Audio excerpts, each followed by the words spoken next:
हम दोनों छत पर देर तक बैठे रहे। अर्जुन ने कभी जल्दी नहीं की और ना कोई ज़बरदस्ती। उसने मेरे बालों में उंगलियां फंसाई और मेरी हथेली को अपनी हथेली में दबाए रखा। मेरी आंखों में कुछ चमक थी, कुछ घबराहट भी। मैंने धीरे से कहा, क्या ये सब सही है? वो मुस्कुराया और बोला, सही या गलत मैं नहीं कहता, बस इतना कहता हूँ कि अगर तुम तैयार हो तो मैं तुम्हारे साथ हूँ। सुबह मैं उठी तो रात की सारी बातें मेरी हथेली पर उकेरी सी लग रही थी। माँ किचन में थी और अर्जुन अपने कमरे में। मैं छत पर कपड़े सुखाने गई तो अर्जुन वहाँ पहले से था। उसने मुझे देखकर मुस्कुराया और बिना कुछ कहे एक हैंगर मेरी ओर बढ़ाया। हम दोनों के बीच अब कुछ कहने को बचा नहीं था। सब कुछ आंखों से हो रहा था। अब हम हर शाम छत पर मिलते, कभी बातें करते, कभी साथ बैठते, कभी बस एक दूसरे को महसूस करते।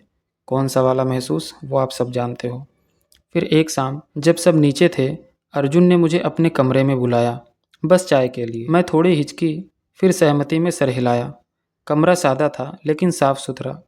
एक कोना जिसमें किताबें थी। उसने मुझे बैठने को कहा और खुद चाय बनाने चला गया। जब वह वापस आया तो चाय की प्याली के साथ उसकी आंखों में सवाल था, क्या आज मैं तुम्हारे और करीब आ सकता हूँ?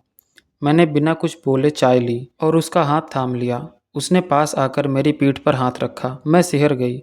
उसकी उंगलियां मेरी गर्दन से होते हुए कंधे तक गई, फिर मेरी कमर पर आ गई। मैंने उसकी तरफ देखा। वो कोई आवारा लड़का नहीं था, वो एक सधा हुआ मर्द था जो जानता था कि औरत का शरीर नहीं, उसका आत्मसम्मान पहले जीतना होता है। फिर उसने मेरे माथे पर किस किया और मैं उसके बाहों में समा गई। मैं खुद को उसकी बाहों में सिकोड़ती चली गई। वो पहली बार था जब किसी ने मुझे बिना किसी जल्दबाजी के पूरी तरह से अपनाया। हमारा रिश्ता धीरे धीरे और भी प्रगाढ़ होता गया। अब मैं उसके कमरे में आती जाती रहती, कभी किताबों के बहाने, कभी चाय के। हर बार वो मुझे अपने आलिंगन में लेकर मेरी आंखों को पढ़ता, जैसे जानता हो कि मैं क्या महसूस कर रही हूँ। उसके चुंबन में जल्दबाजी नहीं थी, बल्कि उस स्पर्श में एक सवाल था, तुम चाहो तो मैं पूरी तरह से महसूस करा सकता हूँ। पिछली रात अर्जुन के साथ बिताया हर लम्हा मेरी सोच से आगे निकल चुका था।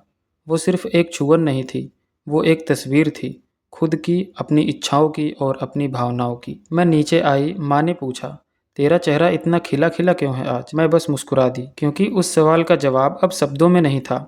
कॉलेज से लौटकर सीधा मैं छत पर चली गई। अर्जुन वहीं बैठा था, किताब पढ़ते हुए। मैंने बिना कुछ कहे उसके पास जाकर बैठ गई। उसने किताब बंद की और मेरी तरफ देखा। कल रात का एहसास क्या तुम्हें डराया? उसने मुझसे पूछा।